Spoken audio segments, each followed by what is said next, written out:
కోర్చపు వేడుకలో ఈ మధ్యాహ్న కాల సమయంలో కూడి వచ్చిన ప్రతి ఒక్కరికి మరొక్కసారి వందనాలు తెలియపరుస్తూ చిన్న ప్రార్థన చేసుకున్నాం. కళ్ళు మూసుకోండి. మహాపరిశుద్ధుడు అయిన గొప్ప తండ్రి, ఈ మధ్యాహ్న కాల వేళలో నీ సన్నిధిలో చేరి ప్రార్థించే ఇంతవరకు పాటలలో ఆరాధనలో మీరు తోడుగుండి చక్కగా నడిపించారు. నీ వాక్య లేఖనములు నాయన మేము ధ్యానించుచు ఉండగా నీ పరిశుద్ధాత్మ శక్తిని మా మీద కుమ్మరించండి. మాట్లాడువాడను నేను కాదు, మీరుండి మాట్లాడి ఇక్కడికి వచ్చిన వారికి ఎవరికైతే వాక్యము అవసరమైనదో ఆ వాక్యము వారి విని వాక్యాన్ని గైకొని అయా దీవించబడినట్లుగా ఆశీర్వదించబడినట్లుగా నీ నామాన్ని ఘనపరిచినట్లుగా అట్టి కృప మా అందరికి మీరు దయచేయమని ఈ 7వ వార్షికోత్సవ వేడుకలలో నీ ఆత్మాభిషేకముతో నింపి నిలబెట్టి ముందుకు కొనసాగించి సహాయం చేయమని యేసయ్య అతి శ్రేష్టమైన పరిశుద్ధమైన నామములో ప్రార్థించి అడిగి వేడుకొనుచున్నాము పరమ తండ్రి. ఆమేన్, ఆమేన్. బయట ఉన్న వారందరూ కూడా ప్రభువైన యేసుక్రీస్తు నామములో వందనాలు. మీరందరూ ఒక్కసారి చేతులెత్తి ఆమేన్ అనండి. ఆమేన్, హల్లెలూయా. కాబట్టి ఏం కాదులే, మంచిది, అలవాటు చొప్పున ఎత్తాము. ప్రియమైన దేవుని బిడ్డలారా, మరి ఈ సమయంలో నన్ను నేను పరిచయం చేసుకుంటా. నా పేరు కొండయ్య, మా నాన్న పేరు రామయ్య. మాది ఒంగోలు ప్రాంతమే. సేవ నిమిత్తము గ్రోత్ సెంటర్ వెళ్ళాం. యాక్చువల్గా మేము RCM రోమన్ క్యాథలిక్లో. నా పేరు చిన్నప్ప. తర్వాత మా మిస్సెస్ అన్యురాలు, తెలియదు. అయినప్పటికీ దేవుని మహాకృపను బట్టి దేవుని యొక్క సేవా భారము దేవుడు మాకు అనుగ్రహించి బిడ్డలు లేని తనములో మరి దేవుని పరిచర్య దేవుని సేవలోనికి వస్తామని చెప్పినప్పుడు 12 సంవత్సరాలు బిడ్డలు లేకపోతే దేవుని పరిచర్య చేస్తామయ్యా, బిడ్డలు పుట్టరని డాక్టర్లు అందరూ చెప్పారు. గర్భసంచి బాలేదు, ముడుచుకుపోయింది, మీకు ఇంకా పుట్టరు, ఎక్కడికి వెళ్ళినని డాక్టర్లు చెప్తే దేవుడు సహాయం చేస్తాడని మా మిస్సెస్ దేవుని దగ్గరికి వెళ్ళి దేవుని అడిగి దేవుని సేవ చేయాలి మీరని దేవుడు ఒక దర్శనము ద్వారా చూపించినప్పుడు మేము చేస్తామన్నప్పుడు దేవుడు ఒక చక్కటి కుమార్తెనిచ్చాడు. ఆ కుమార్తె తర్వాత ఒంగోలు ప్రాంతం నుండి అన్ని కాలేజీ, బైబిల్ కాలేజీ అన్నీ తర్ఫీదు పొంది ఎక్కడ సేవ చేయాలి ప్రభు అని మేము అడిగినప్పుడు గ్రోత్ సెంటర్లో ఒక ఫ్లాట్లో ఒక వెంచర్లో 1వ నెంబర్ ఫ్లాట్ దేవుడు ఆ ఫ్లాట్ను చూపించాడు. అక్కడికి వెళ్ళి ఆ ఫ్లాట్ కొని ఆ తర్వాత అక్కడ మందిరం పెట్టి తర్వాత మేము సంవత్సరం రోజులు ఎవరు రాల మా మందిరానికి. మేము ముగ్గురే ఉన్నాం, నేను, నా భార్య, నా కుమార్తె. సంవత్సరం రోజులు అరే ఆ కంజరు పక్కన పెట్టా, ఎవరు కూడా రాలా. ఏది ఏమైనా దేవుడు చూపించాడు, దేవుని యొక్క సేవ చేయాలి, కుమార్తెనిచ్చాడు అని నిశ్చయత కలిగి దేవుని మీద ఆధారపడి ఇప్పుడు కూడా అక్కడ ఒక 1/2 కిలోమీటర్ దూరం ఏమి ఇళ్ళు ఉండవు, కానీ దేవుని సన్నిధిలో చక్కగా దేవుని సేవ జరుగుతూ ఉంది. హల్లెలూయా. ఇది మా సాక్ష్యం. 2 నిమిషాల్లో చక్కగా మీకు వివరించాను. అయితే 7వ వార్షికోత్సవంలో దేవుని కృప ద్వారా మరి ఇలా నిలబడాల్సిన సేవకుడు వేరే, మీ అందరికీ తెలుసు. ఏది ఏమైనా రాత్రి భాష గారు నాకు నేను నిద్రపోయాను, ఆల్రెడీ ఫోన్ వచ్చింది. అది మామూలుగా వస్తూ ఉంటాయి కదా ఫోన్లు, ఎవరికన్నా బాగా లేదేమన్నా. నేను కళ్ళు మూసుకున్న హలో అన్న, అయ్యా నేను రేపు వాక్యం చెప్పాలి నువ్వు అన్నారు. వెరీ గుడ్, ఓకే అన్న, ఇంకేం మాట్లాడలా. అంటే మనము ఎప్పుడు కూడా యుద్ధానికి వెళ్ళేటట్టు కత్తి చేతితో పట్టుకొని వెళ్ళాలి. సేవకులన్నా ప్రార్థించేవాళ్ళన్నా అయ్యో నాకు తెలియదండి, నేను సిద్ధపడలేదండి, నేను నిలబడలేనండి, నేను మాట్లాడలేనని అనకూడదు. మీరు కూడా ఎవరు కూడా ప్రార్థన చేయండి అంటే చేయటమే. కాబట్టి రాత్రికి తెలియపరిచారు. ఓకే అన్న అన్నాను. ఇంకా నేను సరిగ్గా కూడా మాట్లాడాలి. ఓకే అన్నాను, పక్కన పడిపోయింది, నిద్రపోయా. ప్రైజ్ లార్డ్, హల్లెలూయా. కాబట్టి ప్రియమైన దేవుని బిడ్డలారా, దేవుడు ఈ ప్రాంతంలో చక్కగా ఈ జీవజాల మందిరములో ఈరోజు నన్ను నిలబెట్టుకొని మీతో మాట్లాడమన్నాను. హల్లెలూయా. వీళ్ళందరూ మాస్టర్స్ ఉన్నారు. ఈయన లెక్చరర్, ఈ పక్క ప్రసాద్ అన్న, ఈయన మాస్టర్ గారు, ఆయన మాస్టర్ గారు, ఈయన హెడ్ మాస్టర్ రాలా, సమయోల్ పాష గారు, సమయోల్ రాజు గారు, హెడ్ మాస్టర్లు కొంతమంది రాలా. ఈ మాస్టర్లు, హెడ్ మాస్టర్లు, ప్రిన్సిపాల్ మధ్య మీ ఓన్లీ స్టూడెంట్. ప్రైజ్ లార్డ్, హల్లెలూయా. నేను ఎవరిని? స్టూడెంట్ని. నేర్చుకుంటూ నాకు తెలిసింది మీకు బోధిస్తూ ఉంటా. మాస్టర్ల మధ్య స్టూడెంట్ మాట్లాడాలంటే కొంచెం కష్టంగా ఉంటుంది. అయినను దేవుని మహాకృపను బట్టి ధైర్యం తెచ్చుకొని మీతో మాట్లాడటానికి నేను సిద్ధపడుతూ ఉన్నాను. ఆమేన్, హల్లెలూయా. సంఖ్యాకాండం 24 అధ్యాయం 1వ వచనంలో ఏముందంటే, ఇశ్రాయేలు ప్రజలను దీవించుట యెహోవాకి మంచిది. ప్రతి ఒక్కరు కూడా దీవించబడటం మంచిది. ఈ జీవ జల ప్రార్థన మందిరము సంవత్సరము దీవించబడాలి. ఆమేన్, హల్లెలూయా. దీవించబడాలన్నప్పుడల్లా పాస్టర్ గారు వాళ్ళ అమ్మ ఎదురుగా కూర్చొని నవ్వుకుంటా ఉంది చక్కగా. అవునయ్యా, నా సంఘము, నా బిడ్డ సంఘం అంతా దీవించబడాలన్నప్పుడు కూడా ఆమెలో ఒక పొలుగు లాంటి బ్రైట్నెస్ నేను చూస్తూ ఉన్నా. ప్రైజ్ లార్డ్, హల్లెలూయా. మీ అందరిలో కూడా అలాంటి బ్రైట్నెస్ నేను చూడాలి. కాబట్టి ప్రియమైన దేవుని బిడ్డలారా, ప్రతి ఒక్కరు కూడా దీవించబడాలి. సంవత్సరములు గడుచుచుండగా బిడ్డలు ఎట్లాగైతే first class, second, third, fourth, fifth, 10th డిగ్రీకి వెళుతూ ఎదుగుతూ ఉంటారో, మన భక్తి జీవితంలో ఎదుగుతూ మనం ఆశీర్వదించబడాలి. ఆమేన్, హల్లెలూయా. ఆశీర్వదించబడాలి. వచ్చిన ప్రతి బిడ్డ కూడా ఆశీర్వదించబడాలి. దేవుని నమ్ముకున్న ప్రతి బిడ్డ దీవించబడాలి. వచ్చిన ప్రతి ఒక్కరు కూడా దేవుని యొక్క శక్తిని పొందుకునే వారుగా మనం ఉండాలి. అందుకే మనం దేవుని సన్నిధికి వచ్చాం. హల్లెలూయా. కాబట్టి ప్రియమైన దేవుని బిడ్డలారా, ఈరోజు దైవ వాక్య సందేశం ఏంటంటే, యెహోవా దీవించటం, మనమందరము కూడా దీవించబడటం. ఆమేన్, హల్లెలూయా. మనమందరము కూడా ఆశీర్వదించబడదాం. హల్లెలూయా. చూడండి, ద్వితీయోపదేశ కాండము 10వ అధ్యాయం 8వ వచనం. ద్వితీయోపదేశ కాండము యెహోవా నిబంధన మందసము మోయుటకు, యెహోవా సన్నిధిని నిలుచుటకును, ఆయనను సేవించుటకును, ఆయన నామమును బట్టి దీవించుటకును లేవి గోత్రపు వారికి. చూడండి, మరలా నేను చదువుతున్నాను. యెహోవా నిబంధన మందసము మోయుటకు, నెంబర్ 1. యెహోవా సన్నిధిని నిలుచుటకు, నెంబర్ 2. నెంబర్ 3, ఆయన నామమును బట్టి దీవించబడినట్లుగా. ఆమేన్, హల్లెలూయా. 3 మాటలు. 1, నిబంధన మందసము మనమందరము మోయుట కొరకు. 2వది ఏం చెప్పాను? యెహోవా సన్నిధిని నిలుచుటకును, ఆయనను సేవించుటకును. 3వది ఆయన నామాన్ని బట్టి దీవించడానికి. 3 మాటలు చక్కగా మీతో మాట్లాడి నేను ముగిస్తా. ప్రైజ్ లార్డ్, హల్లెలూయా. మందసం అంటే మీ అందరికి తెలుసు కదా? తెలుసా, తెలీదా? సరే, హెబ్రీ రాసిన పత్రిక చూద్దాం. చూడండి, 9వ అధ్యాయము. మందసం అంటే అసలు ఏమిటి? ప్రియమైన దేవుని బిడ్డలారా, హెబ్రీ రాసిన పత్రిక 9వ అధ్యాయము 4వ వచనం. అందులో ఆ మందసములో సువర్ణ ధూపాత్రియు, బంగారపు రేకులతో తాపబడిన అది ఆ మందసములో మన్నాగల బంగారు పాత్రయు, చిగిరించిన అహరోను చేతికర్రయు, నిబంధన పలకలు ఉండెను. అది మందసం. అర్థమైందా? మందసం అంటే ఏంటంటే అహరోను చేతి చిగిరించిన కర్ర, మన్నాగల బంగారపు పాత్ర, మోషేకి చెడే కొండ మీద, సీనాయి కొండ మీద. ఎన్ని ఆజ్ఞలు అమ్మా? 30. 10. యేసయ్య ఎన్ని ఆజ్ఞలు చేశాడు? 10 ఆజ్ఞల్ని. ఎన్ని? ఎత్తి గడితే చెప్పరు కదా. ఎన్ని 2. మర్చిపోయారు, మంచిది. 10 ఆజ్ఞల్ని యేసయ్య క్రీస్తు మనం 10 చదవలేమేమో, అవును కదా, ఎముకలు నవ్వలేము కదా మనం పాపం.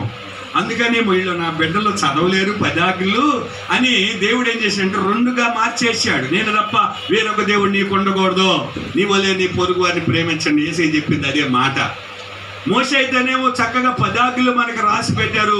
ఆ మందసములో ఆ 10 ఆజ్ఞలు కలిగిన పలకలు, ఆ చిగురించిన కర్ర, అలాగే మన్నా కలిగిన బంగారుపు పాత్ర, ఇవన్నీ ఆ మందసములో ఉంటాయి.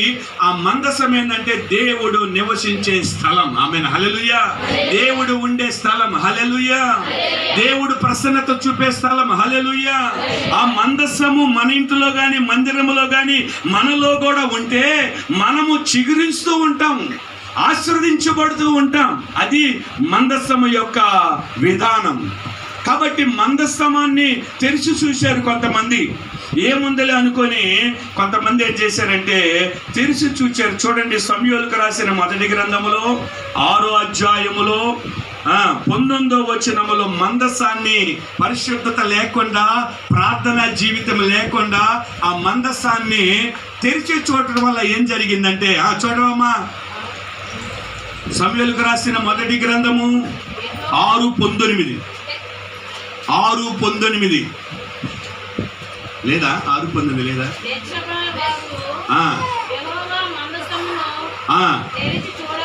యెహోవా పాయింట్ మాట్లాడాలి. యెహోవా మందసమును తెరిచి చూడగా దేవుడు వారిని హతము చేసి ఆ జనులలో 50,070 మంది చచ్చారు. అంతే, ఇంకా అంటే కొట్టి పెట్టి తెచ్చాను అన్నట్టు చెబుతున్నా. అంతే, మందసాన్ని ఓపెన్ చేశారు పరిశుద్ధత లేకుండా. దేవుడు ఏం చేశాడు? వాళ్ళని హతము చేసి 50,070 మందిని ఏం చేశారు? చంపేశారు.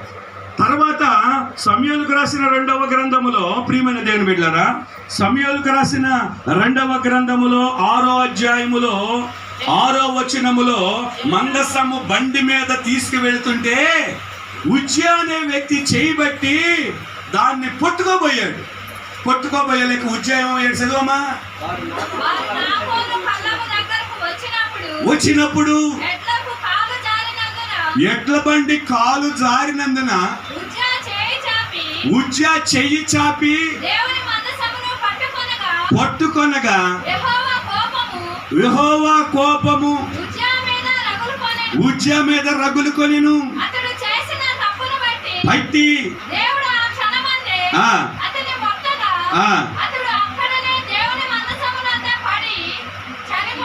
చచ్చిపోయారు.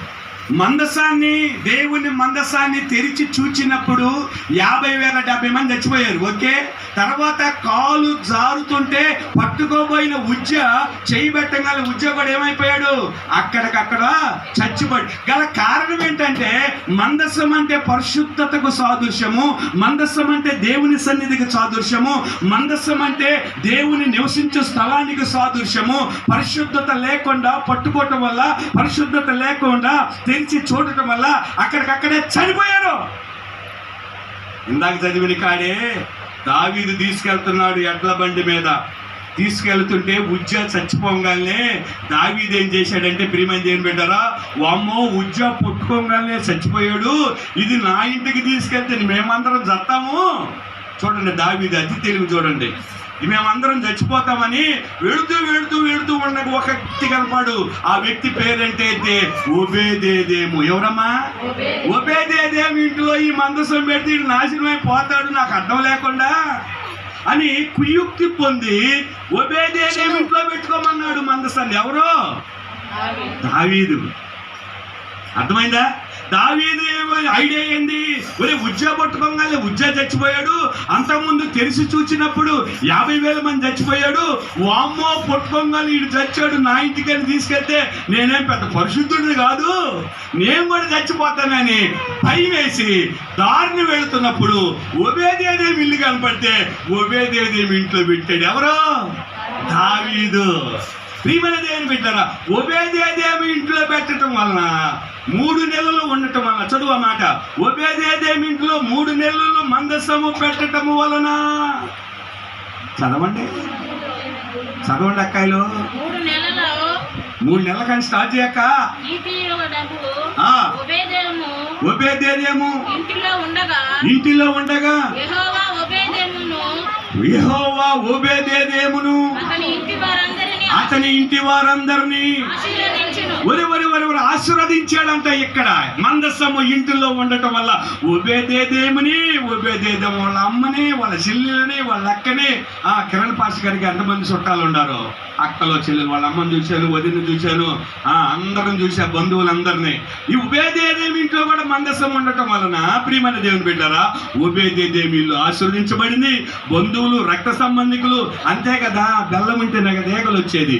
అప్పులు బాధలు పడుతుంటే ఏ చుట్టం రాడు, కానీ డబ్బులు సంపాదిస్తుంటే మాత్రం చుట్టాలు ఏమా. డబ్బులు మన దగ్గర ఉన్నాయి అని అక్క చుట్టాలు అత్త వస్తుంది, మామ వస్తుంది. అత్తకప్పుడే గతం ఎక్కువైంది ఇంట్లో. ఏది ఏమైనా డబ్బులు ఉన్నాయి అనుకుంటే ఓబేదేదేము ఇంట్లో మందసం ఉండటం వలన ఓబేదేదేము ఆశీర్వదించబడుతున్నాడని రక్త సంబంధికులు, చుట్టాలు, బంధువులు, స్నేహితులు, పక్కనోళ్ళు, ఆ పక్కనోళ్ళు, ఈ పక్కనోళ్ళు, ఆ పేటోళ్ళందరూ వచ్చేసారంట ఆశీర్వదించబడటానికి. ప్రైజ్ లార్డ్, హల్లెలూయా. ఎందువల్ల ఆశీర్వదించబడ్డాడంటే ఓబేదేము పరిశుద్ధుడు. ఆమేన్, హల్లెలూయా. మందసము తెరిచి చూసిన వాళ్ళు 50,000 మంది ఏమయ్యారు? చచ్చిపోయాడు. పడుతుందిరా పాపము, అన్ని పుణ్యం తెలియనివాడు పడిపోతుందిరా అని పొట్టుకున్నవాడు ఏమైపోయాడు? చచ్చిపోయాడు. ఈ దావీదుకి ఐడియా వచ్చింది, ఓబేదేదేము ఎట్టైనా నాశనం అవ్వాలి, వాడి ఇంట్లో పెడదామని. కొంతమంది కూడా అనుకుంటారు సేవకులు, నేను బాగుండాలి కానీ పక్కనోడు మాత్రం నాశనం అవ్వాలి. ఏమా మనం అనుకుంటాం, మనం బాగుండాలి, పక్కనోళ్ళు పోవాలి, మనం బాగుండాలి, పక్కనోళ్ళని పోవాలి. ఇదిగో మేము బాగా పాడామనుకో, ఆమె పాడకూడదు అనుకుంటాం. నేను ఒక్కదాన్ని పాడాలి సంఘంలో. నా మైక్ సౌండ్ ఫుల్గా పెట్టాలి. సౌండ్ నా మైక్ ఫుల్గా పెట్టాలి. బయట వాళ్ళు వినపడాలి, అన్నీ వినపడాలి. ఆమె పాడుతుంటే ఇంకొక ఆమె బాగా పాడుతుంది అనుకో, ఓబేదేదేము నాశనం అయిపోవాలి, పాడైపోవాలని దావీదు ఇంటికి తీసుకెళ్లాల్సినోడు. మళ్ళీ అక్కడ రాయబడి ఉంటుందంటే 3 నెలలు ఓబేదేము ఆశీర్వదించబడ్డాక మళ్ళీ దావీదు వచ్చాడు మందసాన్ని తీసుకెళ్తాకి. అప్పుడు అర్థమైంది, నేను చదువుతుంటే ఊరే ఓబేదేదేని నాశనం చేయాలని మందసాన్ని ఇంట్లో పెట్టాలనుకొని ఉంటాడు దావీదు. 3 నెలలు ఆశీర్వదించబడ్డాడని తెలిసినాక ఎమ్మటే మరల ఏం చేశాడు? దావీదు తన మందసాన్ని ఆ యొక్క దావీదు పురమునికి ఏం చేశాడంటే తీసుకువెళ్ళిపోయాడు. ప్రియమైన దేవుని బిడ్డ, ఇక్కడ మనము నేర్చుకోవాల్సిన సబ్జెక్ట్ ఏంటంటే, మనము పరిశుద్ధతగా ఉంటే ఎవరు ఎన్ని కుట్రాలు పొందినా, ఎంతమంది ఆలోచన చేసినా, ఎవరు ఏమనుకున్నా, పరిశుద్ధాత్మ కలిగిన దేవుడు మన పక్షమై ఉండగా మనము ఆశీర్వదించబడతాం. ఆమేన్, హల్లెలూయా. మనము దీవించబడతాం. హల్లెలూయా. మనం చక్కగా పాడగలుగుతాం. హల్లెలూయా. మనం చక్కగా మాట్లాడగలుగుతాం. హల్లెలూయా. ఎవరు ఎన్ని కుట్రాలు పొందినా, ఎవరు ఎన్ని ఇబ్బందులు పెట్టినా, సర్వశక్తుడి నా పక్షముగా ఉంటే నేను కదల్చబడను అని వాక్యం ఉంది. ఆమేన్, హల్లెలూయా, హల్లెలూయా. ప్రియమైన దేవుని బిడ్డలారా, ఇక్కడ పరిశుద్ధతకు సాదృశ్యము. ఇంటిలో మందసం ఉందంటే ఇంటిలో ప్రార్థనా జీవితానికి సాదృశ్యం. ఆమేన్, హల్లెలూయా. ఆ ఇంటిలో ఏముంది? ఏముందయ్యా ఇంటిలో? ప్రార్థన ఉంది. Number 1 second ఇంటిలే.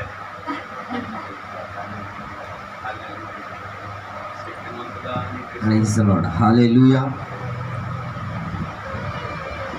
పాస్టర్ గారికి మైకి చాలా లింకు అమ్మా. పాస్టర్ గారికి అసలు మైకి కూడా సాయంత్రం ఇది లేదనుకో, మాకు ఏం రాదు దాన్ని ఏమంటారు? అసాధ్యమైన కార్యములెన్నో ప్రార్థించగానే సాధ్యము చేసినది. అసాధ్యమైన కార్యములెన్నో ప్రార్థించగానే సాధ్యము చేసినది.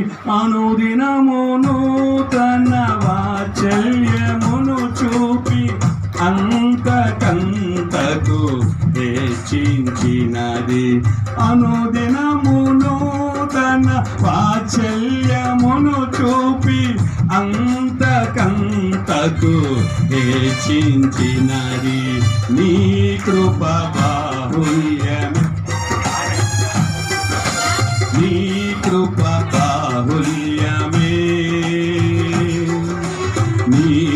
ప్రేమ పరవశమే నా యేసయ్యా నీతో నా జీవితం నా యేసయ్యా నీతో నా జీవితం నిత్యము సంతోషమే నిత్యము ఆనందమే నిత్యము సంతోషమే నిత్యము ఆనందమే నీ కృప బాహుల్యమే నీ కృప బాహుల్యమే ఆరాధన ఆరాధన ఆరాధన స్తుతి ఆరాధన అందరూ ఆరాధన చూద్దాం ఆరాధన నిద్రపోయే వాళ్ళు వెనకాల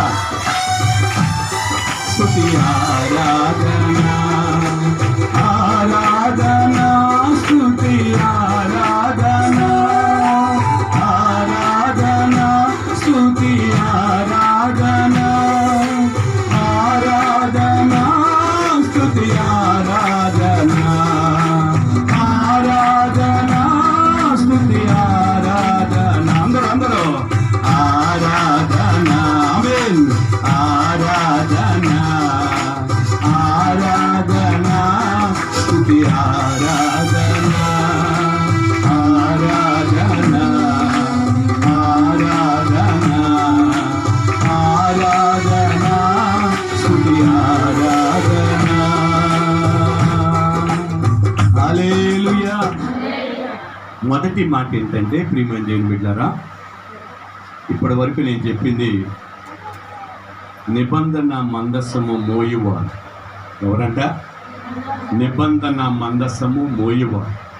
నిబంధన మందస్సము మోసితే, నిబంధన మందస్సము మన ఇంటిలో ఉంటే మనమంతా ఒబేదేములాగా 3 నెలల్లోనే ఏమవుతామంట? మనం ఆశీర్వదించబడటమే కానీ మన అత్తమామలు ఆశీర్వదించబడతారంట, తల్లిదండ్రులు ఆశీర్వదించబడతారంట, రక్త సంబంధికులు ఆశీర్వదించబడతారంట. అక్కడ రాసింది ఏంటంటే తన వారందరూ కూడా ఏమయ్యారు? 3 నెలల్లో ఆశీర్వదించబడ్డారు. గల కారణం ఏంటంటే మందసం అనే పరిశుద్ధాత్మ శక్తి వారి ఇంటిలో ఉంది, ప్రార్థనా జీవితం వారి ఇంటిలో ఉంది, దేవుని మీదే ఆనుకునే విధానము వారి మీద ఉంది. ఆ మందస్సాన్ని ఓపెన్ చేసి చూచినప్పుడు 50,000 మంది చచ్చిపోయారు. మందస్సం మీద చేయి పెట్టినప్పుడు ఉజ్జా చనిపోయాడు. అయితే ఒబేదేదేము ఇంటిలో మందస్సమును ఉంచినప్పుడు ఒబేదేదేము కుటుంబం ఏమైందమ్మా? ఆశీర్వదించబడింది. ఈ రోజున ఈ యొక్క వార్షికోత్సవ వేడుకలో ఉన్న మీ కుటుంబాలన్నీ ఆశీర్వదించబడునుగాక, దీవించబడునుగాక. మీ బంధువులు, రక్త సంబంధికులు, స్నేహితులు, తల్లిదండ్రులు కూడా ఒబేదేదేము ఇల్లు ఆశీర్వదించబడినట్లుగా ఈ మధ్యాహ్న కాలం మీరందరూ ఆశీర్వదింపబడుదురుగాక, దీవించబడుదురుగాక, వర్ధిల్లింప చేయుదురుగాక. ఆమేన్ హల్లెలూయా. నిబంధన మందసము మన ఇంటిలో, మన హృదయములో ఉండాలి. ఉన్నప్పుడు నీవు ఆశీర్వదించబడతావు. ఉన్నప్పుడు నీ బంధువులు, రక్త సంబంధికులు, స్నేహితులు, శ్రేయోభిలాషులు, ఇంటి పక్కన ఉన్నవారు, వెనకున్న వాళ్ళు, ముందున్న వాళ్ళు అందరూ కూడా నీ సాక్ష్యాన్ని బట్టి, నీ పరిశుద్ధతను బట్టి, నీకున్న ఆత్మశక్తిని బట్టి వారందరూ కూడా ఆశీర్వదించబడతారు. ఆమేన్ హల్లెలూయా. కూడి వచ్చిన ప్రతి బిడ్డ కూడా ఈ రోజు ఆశీర్వదింపబడునుగాక. సంవత్సరములు జరుగుచుండగా మీరందరూ దీవించబడునుగాక. ఆమేన్. అది దేవుని చిత్తం. ఏమంటాడంటే ఇశ్రాయేలు ప్రజలను దీవించుట యెహోవా చిత్తం. మీరందరూ కూడా దీవించబడాలి. ఆమేన్ హల్లెలూయా. రెండో మాట ఏంటమ్మా? రెండో మాట ఏంటంటే ఆ యెహోవా సన్నిధిని నిలవాలి, ఆయనను సేవించాలి. ఇది రెండో మాట. అర్థమైందా? మూలవాక్యం ఏమో ద్వితోపదేశకాండము 10వ అధ్యాయం 8వ వచనములో 3 మాటలు. మొదటి మాట అయిపోయింది. రెండో కేసాల కుర్రప్ప వచ్చాడు కదా, మర్చిపోయా. వచ్చాడు. కాబట్టి ప్రియమైన దేవుని బిడ్డలారా, మీరు అందరూ వాక్యం విన్నారని నాకు తెలుసు. మాస్టర్ గారి వాక్యం విన్నారు, ప్రిన్సిపల్ వాక్యం విన్నారు, హెడ్ మాస్టర్ వాక్యం విన్నారు, అందరు వాక్యాలు విన్నారు. ఈ యొక్క స్టూడెంట్ వాక్యం కూడా మీరు చక్కగా వింటున్నందుకు దేవుడు మిమ్మల్ని అందరినీ కూడా దీవించి ఆశీర్వాదకరంగా మార్చును గాక. ఆమేన్, హల్లెలూయా. యెహోవా సన్నిధిలో రెండవది నిలుచువారంట, ఆయనను సేవించువారంట. ఆమేన్, హల్లెలూయా. ఈ పాయింట్ చాలా బాగుంటది. మీరు ఎంత ఇంటి అంత ఆశీర్వదించబడతారు. తింటే గారెలే తినాలన్నారు, అవునా? ఇప్పుడు చికెన్ గారెలు కూడా బాగుంటుంది అనుకోండి. కాబట్టి ప్రియమైన దేవుని బిడ్డలారా, ఈ మాట మీరు మనసు పెట్టి వినాలా. వెనక నిద్రపోయిన వాళ్ళు నిద్రపోయారనుకో, ఆశీర్వాదాన్ని పోగొట్టుకున్నట్టే. భోజనానికి వచ్చినప్పుడు మనం ఏం చేస్తాం? తినకుండా మెలకుండా నిద్రపోతారా? ఏమా భోజన బంతిలో కూర్చొని మీరు నిద్రపోతారా? మీరు అయ్యో అని ఆ శివుడు నుండి పిలుస్తాడు. ఈ శివరికి రా, ఈడబెట్టు ముందు, ఈడబెట్టు అంటాడు. ముందు వెయ్యి 2 ముక్కలయ్యి అంటాడు. వాక్యం చెబుతున్నప్పుడు మాట ఒక ఆమె ఉంటుంది మా మందిరంలో, పాస్టర్ గారు నువ్వు అదేందో మొదలు పెట్టంగానే నాకు జోలబారినట్టుంటుంది పాస్టర్ గారు. దీని ఎప్పడాలా ఇంటికాడ నిద్ర రాదయ్యా, ఏడకు వస్తే ఏందో తెగ నిద్ర వచ్చిందయ్యా, నువ్వు చెబుతుంటే నాకు జోలబాడినట్టే ఉంటుందయ్యా, అసలు ఆపుకోలేని పాస్టర్ గారు, అట్లా రాకుండా నాకు ప్రార్థన చేయి పాస్టర్ గారు అంటుంది. ఏమని చేయాలంటే నేను ప్రార్థన, నిద్ర రాకుండా ప్రార్థన చేయాలంటే నేను జోలబాడినట్టుంటుంది అంట నేను మాట్లాడుతుంటే. ఏమండి, అర్థమైందా? భోజన బంతిలో మీరు కూర్చున్నప్పుడు నిద్రపోతారా? నిద్రపోరు. ఏమంటారు? ఒకళ్ళ ముద్ద ఏడ కలిపిందనుకో చెయ్యి, మనకు తెలియకుండానే నోరు తెరుచుకుంటే మనకు చెబుతావా? నోరా తెరువమ్మా అని చెప్పం, కలుపమ్మా అని చేతికి చెబుతావా? చెప్పం. ముద్ద కలిపేమో లేదో ఆటోమేటిక్ నోరేమైంది తెరుచుకుంటే ముద్ద లోపలికి పోద్ది. ప్రియమైన దేవుని బిడ్డలారా, గుర్తు పెట్టుకోండి, చక్కగా దేవుని సన్నిధిలో నిలబడటము, ఆయనను సేవించటం. మీ అందరికీ తెలుసు, ఒక ఆయన ఉన్నాడు అబ్రాం. ఎవరమ్మా? అబ్రాం.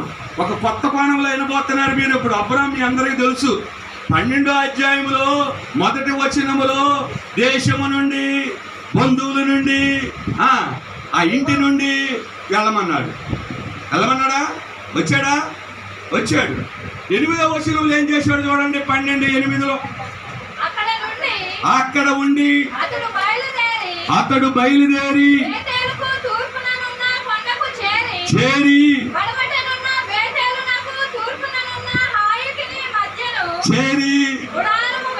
బలిపీఠం కట్టి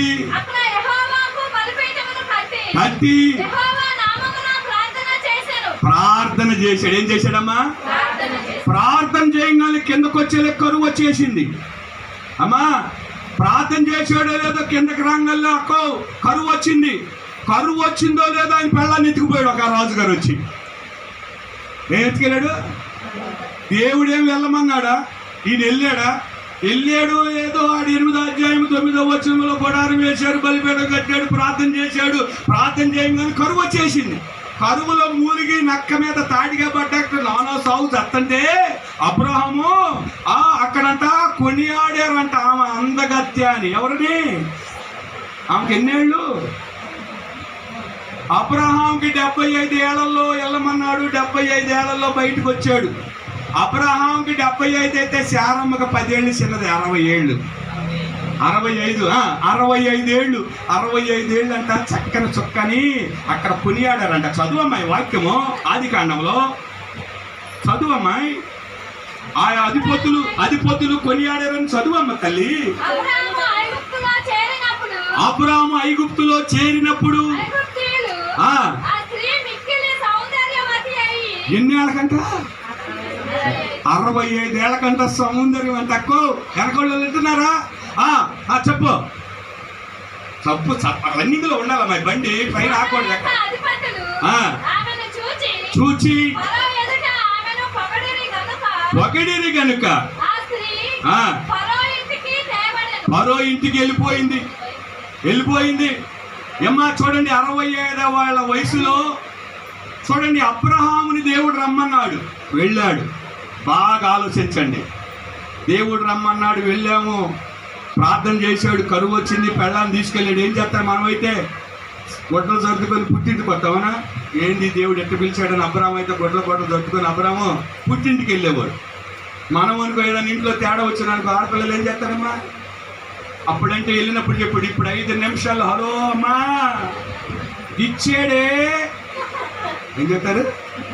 ఇచ్చినా చెబుతారు. ఏమా ఎన్ని మాటలైతే ఉన్నాయి, అన్ని మాటలు ఉన్నాయి లేని. మొన్న ఒక ఆమె చెబుతుంది, కూర ఉండే కరివేపాకు వేసే సంగతి, కరివేపాకు ధనియాలు వేసే సంగతి, ఆవాలు వేసే సంగతి అన్ని ఫోన్లోనే మాట్లాడుకున్నారు అమ్మతో. అదే అమ్మ ప్రార్థన చేయమ్మ మోకరించంటే నడవదండి. ఏమన్నా నడవదంట? ప్రార్థన చేయమ్మ మోకరించంటే ప్రార్థన అంతా నడవదంట. బండి నడవతాయి. మా అమ్మ ఉండేది, మేము ఆర్సీఎం పుట్టకతో క్రైస్తవులు రా చిన్నోడా అనేది నన్ను. అరే చిన్నోడా ఏందిరా, మన దేవుడిని వదిలిపెట్టి మన కలియుగం కానీ దేవుడైతే మన ఆర్సీఎం స్వాములూరు మతం అయితే మనది అలిం కానీ దేవుడు ఏందిరా, అక్కడ పెంచుకోవచ్చుల దగ్గరికి వెళ్ళావు అరుతున్నారు వాళ్ళంతా, ఏందిరా మనమైతే మన కొత్త నుంచి క్రైస్తవులవరా చిన్నోడా, మా కొత్తతో క్రైస్తవులవరా మనము అంటే అప్పుడు నేను అంటానమ్మా మోకరించి ప్రార్థన చేయమంట. మోకరించింది మెరకున్నాడు, దాని చేపు చూసినా చేయదు. ఏందమ్మా చేయమంటే నడవట్లేదురా చిన్నోడా, ప్రార్థన అంట నడవట్లేదంట. అమ్మటే మా భార్య అంటే అది ఏమన్నా రైలు బండి నడవటానికి, ఎప్పుడన్నా చేసి చెత్తేగా నడవటానికి అనేది అమ్మటే ఏమంటుంది, ఎప్పుడన్నా చేసి చెత్తేగా నడవటానికి. మోకరించి ప్రార్థన ఎప్పుడన్నా చేస్తే నడుస్తుంది, చేయకపోతే ఏమో నడుస్తుంది. అది అర్థం కాల.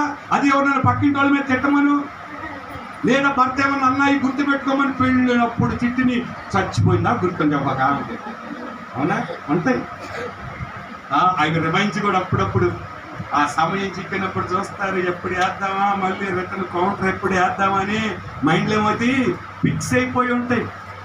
అబ్రహాము వచ్చాడు, పాపం దేవుడి మాట విన్నాడు, వచ్చాడు, బలిపీఠం కట్టాడు, కరువు వచ్చింది, భార్యను తీసుకెళ్ళిపోయాడు రాజు. అబ్రహాం ఏం చేయాలి? అబ్రహాం ఏం చేయాలంటే దేవుని సన్నిధిలో నిలిచాడు, ఆయనను సేవించాడు. ఆమేన్ హల్లెలూయా. అబ్రహాం ఏం చేశాడు? దేవుని సన్నిధిలో నిలిచాడు, ఆయన్ని సేవించాడు. 13వ అధ్యాయం 2వ వచనంలోకి వచ్చేలేకే అబ్రహాము వెండి బంగారములు కలిగి గొప్ప ధనవంతుడు అయ్యాడు. అయ్యాడా? ఆయన సాఫ్ట్వేర్ ఇంజనీరా. 12వ అధ్యాయంలో బయటకు వెళ్ళాడు. 13వ అధ్యాయంలో గొప్ప ధనవంతుడు ఎట్లా అయ్యాడు? సాఫ్ట్వేర్ ఉద్యోగం చేశాడు ఆయన. ఏమ్మా రాళ్ళు ఏమైనా బాగా కొట్టాడా? ఉద్యోగం చేశాడా? ఎట్టా ధనవంతుడయ్యాడు, ఎట్ట ధనవంతుడయ్యాడు? రాజుగారు తీసుకెళ్ళాడే భార్యను. ఆ రాజుగారి అమ్మగారికి దండం పెట్టి బండి బంగారము దాసుదాసీలను ఏమండి జనాంగమును దండం పెట్టి మళ్ళీ అబ్రహాం దగ్గరికి తీసుకొచ్చి తన భార్యని అప్పగించాడు. ఆమేన్ హల్లెలూయా. ఆయన సన్నిధిలో మనం నిలబడి ఆయన సేవిస్తే దేవుడు ఎలాగైనా మనల్ని ఆశీర్వదిస్తాడు. ఆమేన్ హల్లెలూయా. అర్థమైందా మీకు? అర్థమైందా? దేవుడు ఎలాగైనా మనల్ని ఆశీర్వదిస్తాడు. కరువు వచ్చిందని వెనక తిరగల, భార్యను తీసుకువెళ్ళాడని. అమ్మాయి ఎక్కడ కాదు అమ్మాయి కొట్టేది, రోజు కొట్టమ్మాయి. ప్రైజ్ లార్డ్ హల్లెలూయా. కాబట్టి ప్రియమైన దేవుని బిడ్డలారా, ఆయన సన్నిధిలో మనం నిలబడాలి, ఆయనను మనం సేవించాలి. రెండో మాట అర్థమవుతుందా? అబ్రహాము దేవుని సన్నిధిలో నిలబడ్డాడు, వెళ్ళాడు, 12వ అధ్యాయం వెళ్ళాడు, 9వ వచనములో బలిపీఠము కట్టాడు, యెహోవా నామమున ప్రార్థన చేశాడు. ఇది మెయిన్ అండర్లైన్. యెహోవా నామమున ప్రార్థన చేస్తే కరువు వచ్చినా, భార్యను రాజుగారు తీసుకువెళ్ళినా తన ప్రార్థన మానుకోల, దేవుని సన్నిధిలో నిలబడ్డాడు, ఆయన్ని సేవించాడు. రాజుగారు మనస్సు మారి తన భార్యతో పాటి వెండి బంగారములు పశువులు అన్ని కలిసి మరలా అబ్రహాముకు తెచ్చినట్లుగా ఇచ్చినట్లుగా పరిశుద్ధ గ్రంథము తెలియపరుస్తుంది. ఆమేన్ హల్లెలూయా. అయితే ఈ రోజు నువ్వేం చేయలేదురా? దేవుని సన్నిధిలో సంఘంలో నువ్వు నిలబడాలి. ఆమేన్ హల్లెలూయా. పాటకి ఇవ్వలేదని సంఘం నుంచి బయటికి వెళ్ళకూడదు. ఏమండి, నువ్వు వచ్చిన సంఘంలో నువ్వేం చేయాలి? నిలబడాలి. ఆశీర్వదించే సమయానికి ఏమవుతామంటే బయటికి వెళ్ళిపోతాం. అబ్రహాం నిలబడ్డాడు, ఆయన సన్నిధిలో నిలబడ్డాడు, దేవుని సేవించాడు, పిలుపుకు లోబడ్డాడు, ఎక్కడికి వెళ్ళాలో తెలియకే బయలుదేరాడు. ఇదిగో అబ్రహాము నమ్మిన గనక అతనికి నీతిగా ఏమైంది? మారిపోయింది. ప్రైజ్ లార్డ్ హల్లెలూయా. అందరూ దేవునికి స్తోత్రం చేద్దాం. 2 చేతులు ఎత్తి హల్లెలూయా. లెక్కించలేని నా దోషములు నిండు మనసుతో క్షమించినది, లెక్కించలేని నా దోషములు నిండు మనసుతో క్షమించినది, నా శాపమంతా సిలువలో కడిగి నన్ను నూతన పరచినది. నా శాపమంతా సిలువలో కడిగి నన్ను నూతన పరచినది. అగాధ జలములు ఆర్పగలేని ప్రేమ జోలను రగిలించినది. నీ కృప బాహుల్యమే, నీ కృప బాహుల్యమే, నీ ప్రేమ పరవశమే. ఆమేన్. నీ ప్రేమ నా యేసయ్య, నీతో నా జీవితం ఫలం. నా యేసయ్య, ఆహా, నిత్యము నిత్యము సంతోషమే, నిత్యము ఆనందమే, నిత్యము సంతోషమే, నిత్యము ఆనందమే, నిత్యము సంతోషమే,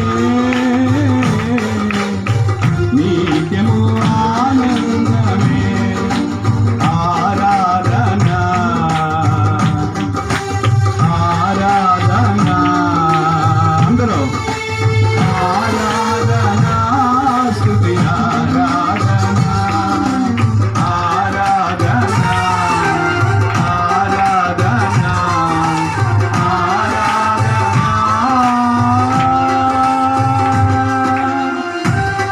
హల్లెలూయా. రెండో మాట అర్థమైందా? ఆయన సన్నిధిలో మనం నిలబడి ఆయన సేవిస్తే, అబ్రహాముని పిలిచాడు దేవుడు, వెళ్ళాడు. వెళ్ళి మొట్టమొదటి చేసిన పని ఏంటంటే బలిపీఠం కట్టి ప్రార్థన చేశాడు. ఆ ప్రార్థన ద్వారా కరువు వచ్చిన భార్యను రాజుగారు తీసుకువెళ్ళిన దేవుని సన్నిధిని దేవుని విడిచిపెట్ల ఆ బలిపీఠం మీద పడి ప్రార్థన చేశాడు, సేవించాడు దేవుని. దేవుని సన్నిధిలో నిలబడ్డాడు. అర్థమవుతుందా? ఆ కరువులో కూడా ఎమ్మటే 13వ అధ్యాయం 2వ వచనంలోకి వచ్చేలకి వెండి బంగారములు పశువులు కలిగి గొప్ప గొప్ప మీరందరూ గొప్ప ధనవంతులుగా మార్చబడుదురుగాక. ఆ వెనకున్న పురుషులు కూడా ధనవంతులుగా మార్చబడుదురుగాక. అక్కడ చేతులెత్తిన ప్రతి ఒక్కరు గొప్ప ధనవంతులుగా మార్చబడుదురుగాక. అబ్రహాము మార్చబడినట్లు మీరందరూ గొప్ప ధనవంతులుగా మార్చబడుదురుగాక. ఆమేన్. హల్లెలూయా. అయితే దేవుని సన్నిధిలో నిలవాలి, ఆయన్ని సేవించాలి. సేవించినప్పుడు కరువు వస్తుంది, ఇబ్బంది వస్తుంది, ఇరుకు వస్తుంది, శ్రమ వస్తుంది, బాధ వస్తుంది, వేదన వస్తుంది, అనారోగ్యం వస్తుంది. ఏది ఏమొచ్చినా ఒక్కసారి దేవుని సన్నిధిలో నువ్వు వెలిగించబడుతూనే ఉండాలి, కానీ ఆరిపోయే స్థితిలో నువ్వు ఉండకూడదు. ఆమేన్. హల్లెలూయా. వెలిగించబడుతూనే ఉండాలి. అబ్రహాము వెలిగించబడుతూనే ఉన్నారు. రాజు గారికి ఏం చేశాడంటే కలబుట్టిచ్చాడు. ఆమెను పంపించేయని వాళ్ళ ఇంటిలో వేదన పుట్టించాడు దేవుడు. ఆ వేదనను బట్టి శారమ్మతో పాటి వెండి బంగారము పశువులు, ఆమెకు పనిగాళ్ళు, ఆడవాళ్ళు, గొడ్లు వాళ్ళు, అంటుదవి వాళ్ళు, అందరినీ పంపించాడు. Praise Lord. హల్లెలూయా. దేవుని సన్నిధిలో మనం నిలబడాలి, ఆయనను సేవించాలి. కష్టం వచ్చినా, ఇబ్బంది వచ్చినా, ఇరుకొచ్చినా ఆయనను విడిచిపెట్టకూడదు. ప్రియమైన దేవుని బిడ్డలారా, దేవుడు మేము ఒంగోలు ప్రాంతంలో మేమందరం కూడా చాలా సంవత్సరాలు కలిసి మెలిసి, వీళ్ళ నాన్నగారు మేమందరం కూడా కలిసి తిరిగి ఒంగోలులో ఉన్న వాళ్ళని తీసుకెళ్ళి నన్ను ఎక్కడ పెట్టాడంటే చిల్ల చెట్ల మధ్య దేవుడిని పెట్టాడు. 1 సంవత్సరం రోజులు ఒక్క పిల్లోడు కూడా మాకు రాలా. మేము ముగ్గురమే ఎక్కడి నుంచి ఒంగోలు నుంచి వెళ్ళేవాళ్ళం. తలుపు తీసుకొని ఊడ్చుకొని దానిని మైకి పెట్టుకొని పాటలు పాడుతూ మా పాప బయట ఆడుకునేది. నేనే చెబుతుంటే మా పాస్టర్ వింటా ఉండేది. సంవత్సరం రోజులు ఒక్కళ్ళు కూడా రాల. మళ్ళీ మంచి జాబు, నాకు దేవుడిచ్చిన జాబు, గ్రానైట్లో మార్కింగ్ మేనేజర్. నేను నెలకు దాదాపుగా 70 నుంచి 1,00,000 రూపాయల జీతం నాకు. అర్థమైందా? ఆ స్థితిలో ఉండి కూడా దేవుడు పిలిచాడని చెప్పి అక్కడికి వెళ్ళి ప్రార్థన చేస్తుంటే ఒక్క పిల్లోడు వచ్చాడు. ఈడేందో జరుగుతుందని వస్తే వాడికి కారబుంది పెట్టి, వాడికి అన్నం పెట్టి, వాడికి చికెన్ పెట్టి, వాడిని చూసి 100 మంది వచ్చినట్టు నాకుంది. ఒరే రోజు రారా నీకు కారబుంది స్వీట్ చేస్తాను, ఒరే అల్లూరయ్యేదట, అల్లూరయ్య అంటే వాడికి తెలీదు, ఒరే బందరు లేదు వాడికి తెలిసి అవ్వదు, వాడికి ఆ గ్రోత్ సెంటర్లో అమ్మేటాయి అదే తెలుసు, కానీ ఈ అల్లూరయ్య తిన్నట్టు అది నాకు వద్దు, నా గ్రోత్ సెంటర్లో అడ్డే కావాలంటాడు. ఒకడు వచ్చే లేకే వాడికి దండం పెట్టలేక వాడు అరే లొడ్డు పెడతాడు రా పాస్టర్ గారు, మన అన్నం పెట్టాడు, చికెన్ కూడా పెట్టాడని ఇంకొకటి తెచ్చాడు. ఇంకొకటి తేగానే వాళ్ళిద్దరికి మా పాస్టర్ గారు అయితే వాళ్ళిద్దరిని బంగారం పిల్లనాడు వాడేసింది. వాళ్ళిద్దరికి పెట్టడం, వాళ్ళిద్దరు చేయటువంటి 2వ ఓడిని తెచ్చాడు, 3వ ఓడి 4వ ఓడిని తెచ్చాడు. 4 5 అయ్యారు, 5 10 అయ్యారు, 10 20 అయ్యారు, 20 30 అయ్యారు, 30 40 మంది పిల్లలు వెళ్ళారు.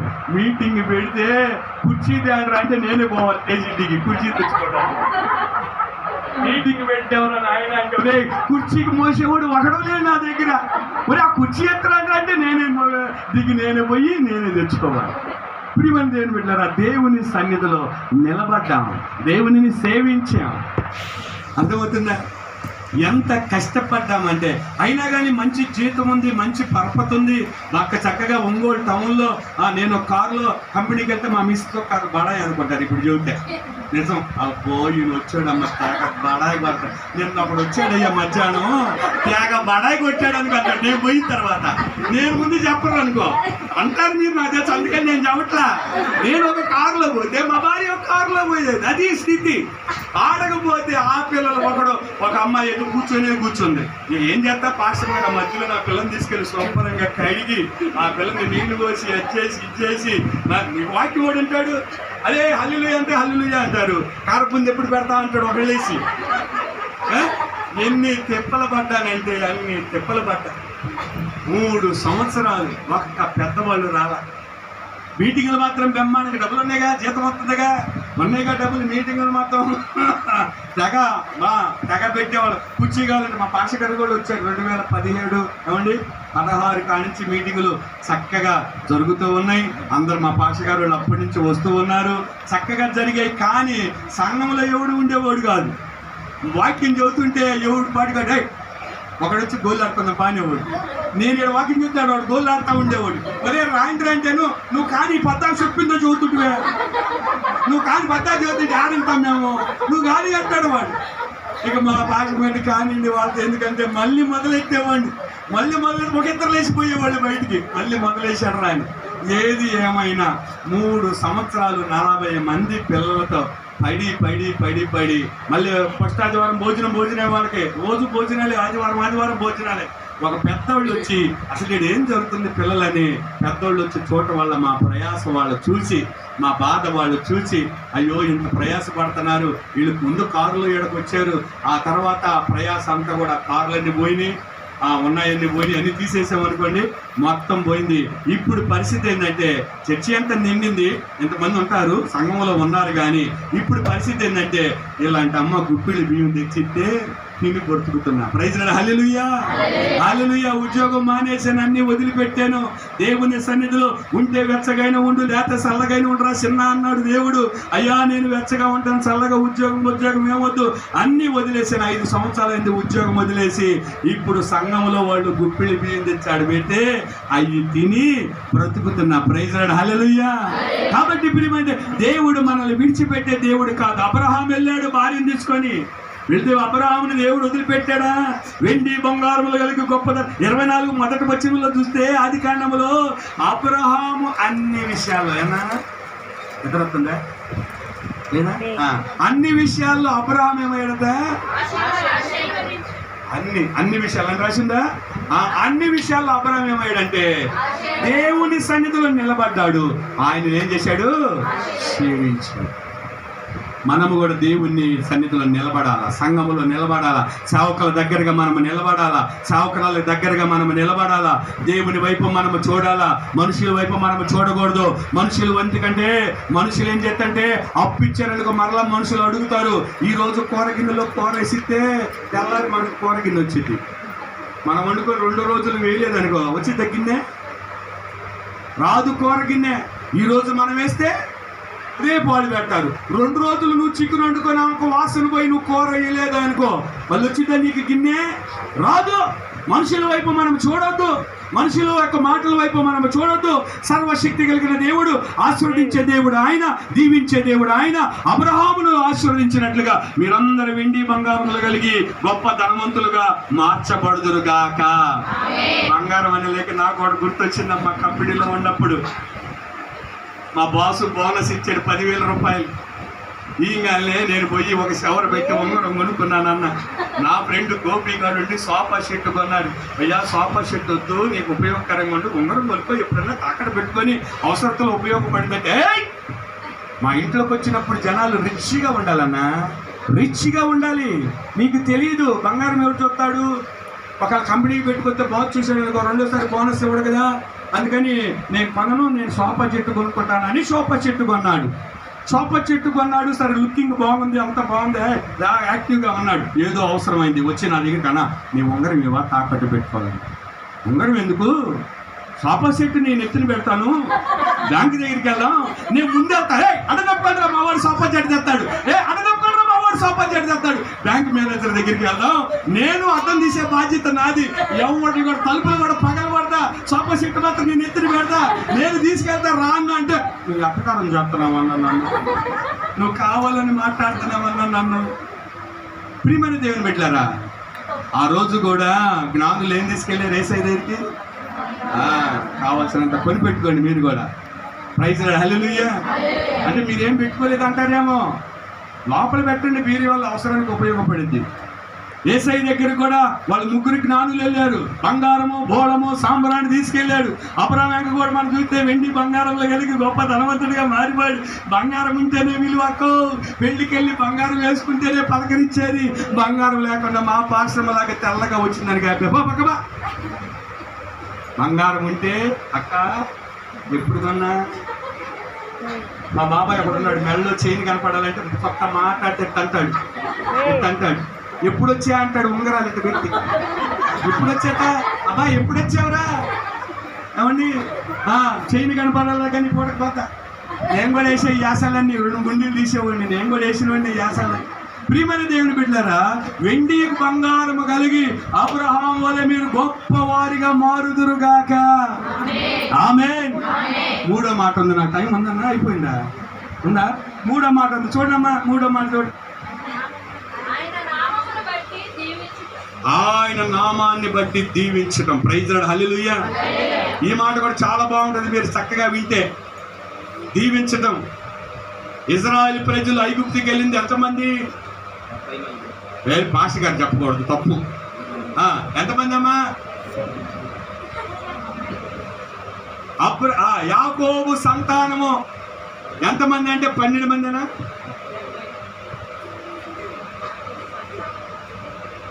కుమారుల సంగతి చెప్పక్క. యాకోబు కుమారులు ఎంతమంది? 12 మంది. ఎంత అయ్యారు? 70 మంది వెళ్ళారు, ఐగుప్తుకి వెళ్ళారు. ఓకే, ఐగుప్తుకి వెళుతున్నప్పుడు వాళ్ళకి కరువు వచ్చి ఐగుప్తుకి వెళ్ళారు. ప్రియమైన దేవుని, మీకు వాక్యం చూపిస్తాను చూడండి, వాక్యం చూపిస్తాను చూడండి. ఆదికాండం 27వ అధ్యాయం 27వ వచనం. అతడు దగ్గరకు వచ్చి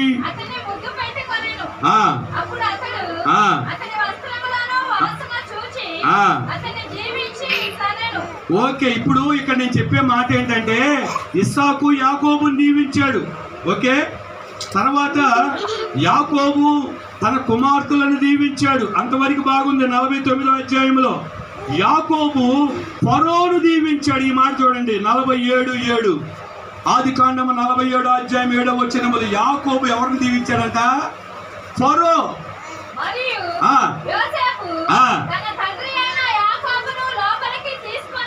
తీసుకొని వచ్చి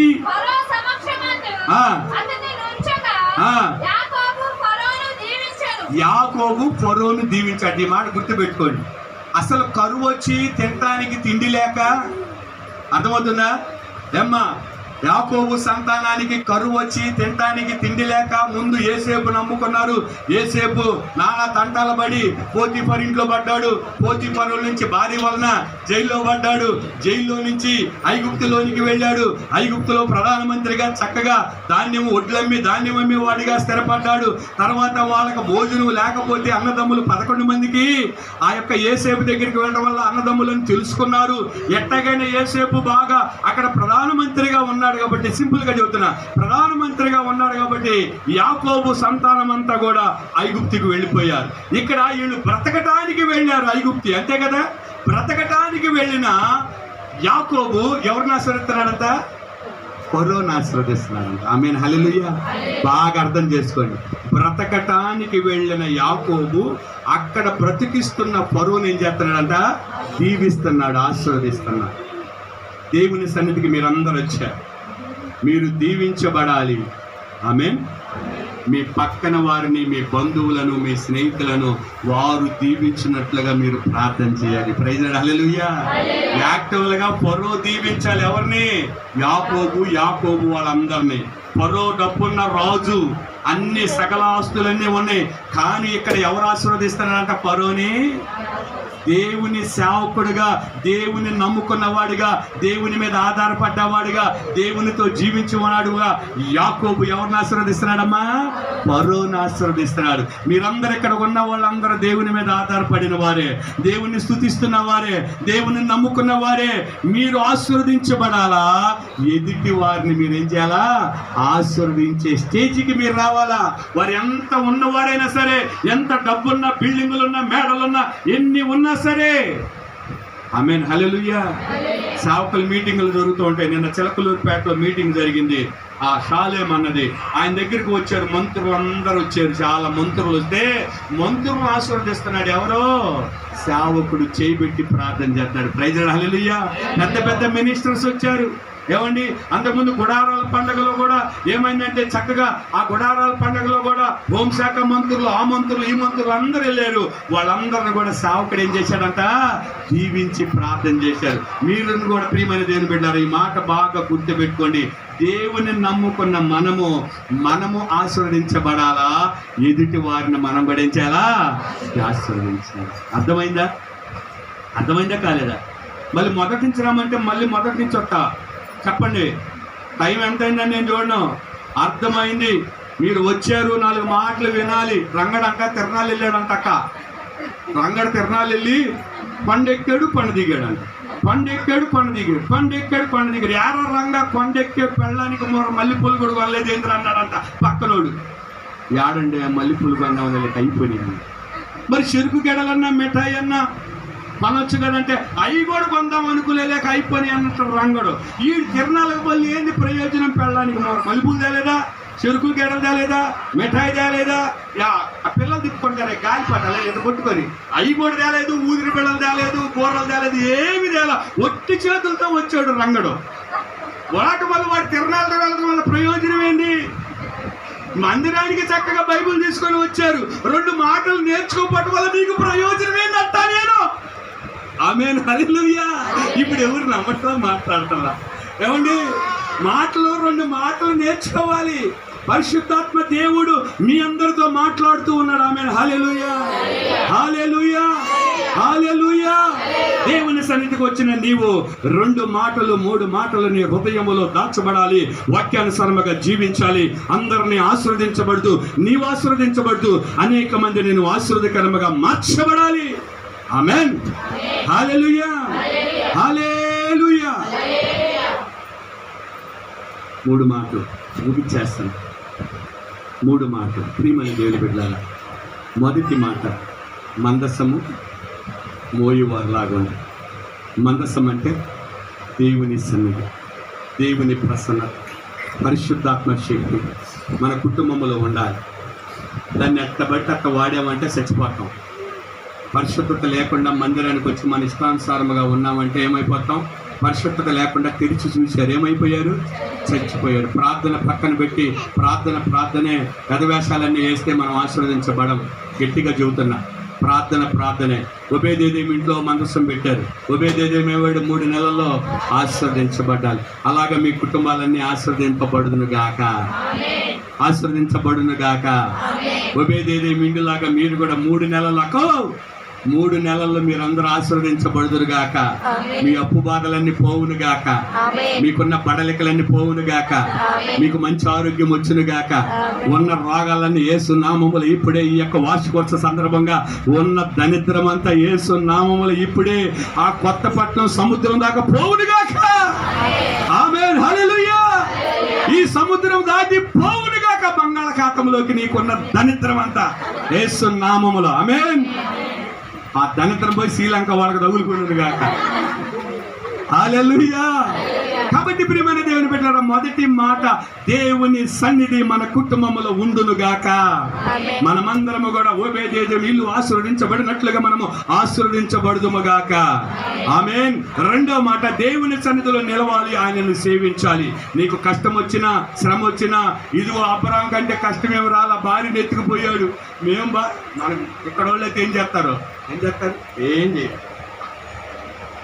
అయితే ఆయన ఏం చేశాడంటే బలిపీఠం కట్టి మోకరించి ప్రార్థన చేశాడు. పిలిచిన దేవుడు నమ్మదగిన దేవుడు అనుకున్నాడు. ఆమేన్, హల్లెలూయా. అవును, కొరింథీయులకు రాసిన పత్రిక 1వ అధ్యాయం 9వ వచనంలో ఉంది, పిలిచిన దేవుడు నమ్మదగిన దేవుడు. ఆయన విడిచిపెట్టాడు. అబ్రహాము నమ్మాడు, నీతిగా మార్చబడ్డాడు, మోకరించాడు, ప్రార్థన చేశాడు. ప్రియమైన దేవుని బిడ్డలారా, ఆ కరువు కాలములో కూడా, ఆ లేమి స్థితిలో కూడా, ఆ కరువుల కాలంలో కూడా వెండి బంగారములు పశువులు కలిగి గొప్ప ధనవంతుడిగా మార్చబడ్డాడు. ఆమేన్. మీరందరూ గొప్ప ధనవంతులుగా మార్చబడుదురు గాక. అందరికి బంగారం వచ్చును గాక. అక్కడ ఆమేన్ అంటలేదేంటి? మీరందరూ బంగారం పొందురుగా అంటారా? అంతా నేను చెప్పరాదు. ఇప్పుడు మాట ఏమన్నా అయిపోయిందా? ఆమేన్, హల్లెలూయా. వెండి బంగారములు కలిగి గొప్ప ధనవంతులుగా మీరందరూ మార్చబడుదురు గాక. రెండో మాట. మూడో మాట, మీరు దీవించబడి అనేక మందిని దీవించుదురు గాక. వారు గొప్పవారైనా సరే మీ ప్రార్థనకు వారు దీవించబడుదురు గాక. ఆమేన్, హల్లెలూయా. దీవించడం అంటే యాకోబు ఫరోకు ప్రార్థన చేస్తున్నాడు. నీవు కూడా దేవుని నమ్మిన నీవు, నీ ఇంటిలో నీ అత్త మారాలా, నీ భర్త మారాలా, నీ ఇంటి ఎల్లో ఉన్న వాళ్ళందరూ మారాలా, దేవుని సన్నిధికి రావాలా. ఈ జీవజల ప్రార్థన మందిరం నిండి పొంగి పొరిలిపోవాలా. జీవజలం అంటే నీళ్ళే కదా. ఇన్ని పొంగి ఏమవ్వాలి చెప్పండి అమ్మాయి? పొంగి పొరలాలి. ఈ సంవత్సరం చక్కగా మందిరము కట్టించబడును గాక. ఈ సంవత్సరం చక్కటి మందిరము కట్టించబడును గాక. మందిరము నింపుదల జరుగును గాక. ఈ జీవజల ఓట మందిరములో నుండి దేవుడు నలుదిశలకు ప్రవహింపజేయును గాక. ఆమేన్, హల్లెలూయా, హల్లెలూయా, హల్లెలూయా, హల్లెలూయా. 3 మాటలు ప్రియమైన దేవుని బిడ్డలారా. ద్వితీయోపదేశకాండం 10:8 ప్రకారం అక్కడ 3 మాటలు రాయబడ్డాయి. నీ కుటుంబంలో నీలో మందస్సం ఉండాలి.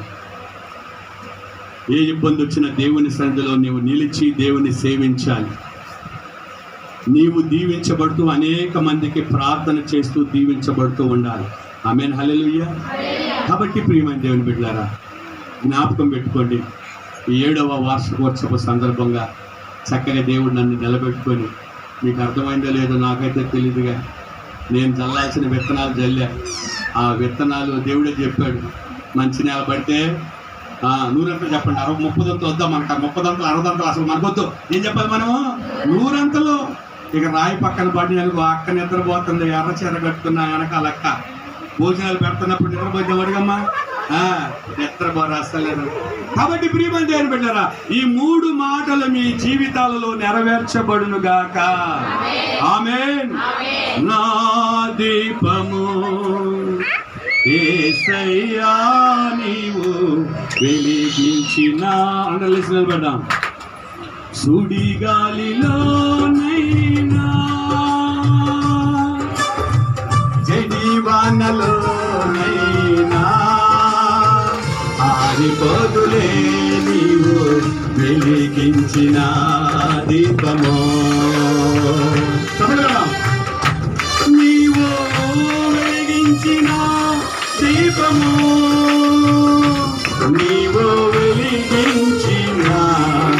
దీపము నా దీపము యేసయ్యా నీవు వెలిగించినావు. చెప్పగలరా? ఆమేన్. స్తోత్రమయ్యా. శక్తిమంతుడా, నువ్వు వెలిగించిన దీపాలు ఆరిపోకూడదు, వెలిగించబడుతూనే ఉండాలి.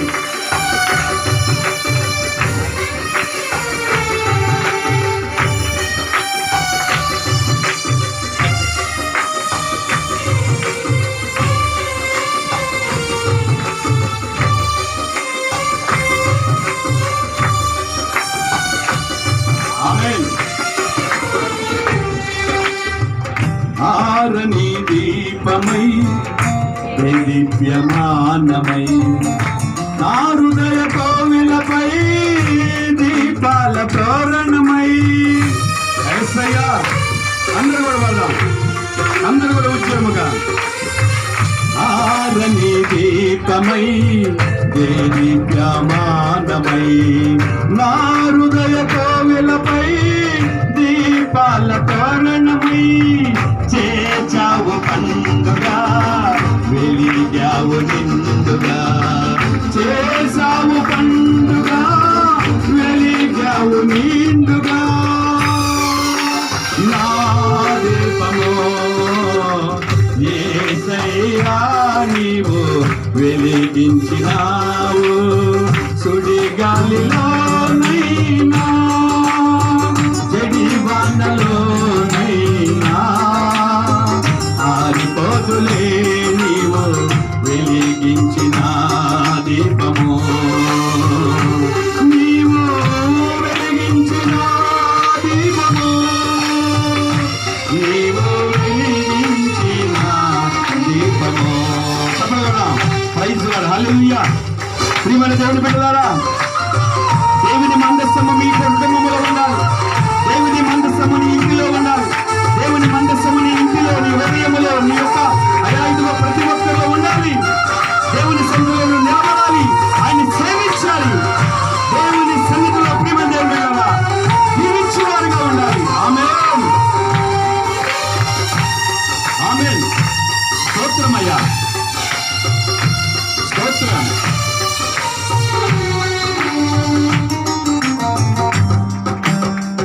ఆగని హోరులో ఆరిన నేలపై నా ముందు వెలసితివే సైన్యముల అధిపతివై.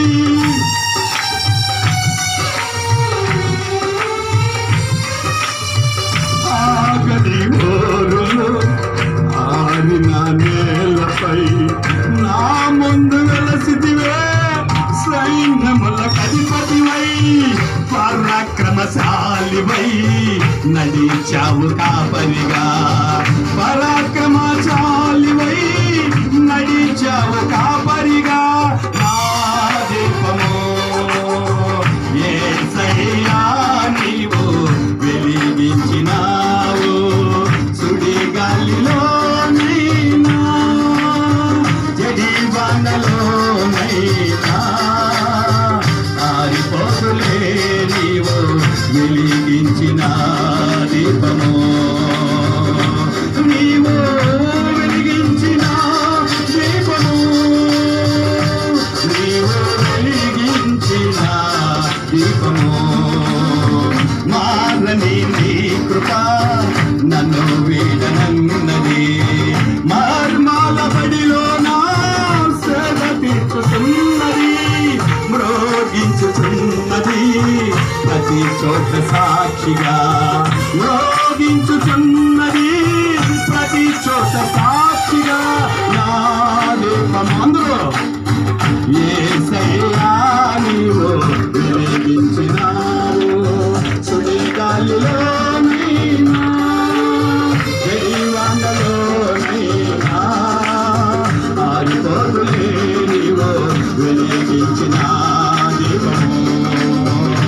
నీవు వెలిగించిన దీపము, నీవు వెలిగించిన దీపము, నీవు వెలిగించిన దీపము, నీవు వెలిగించిన దీపము.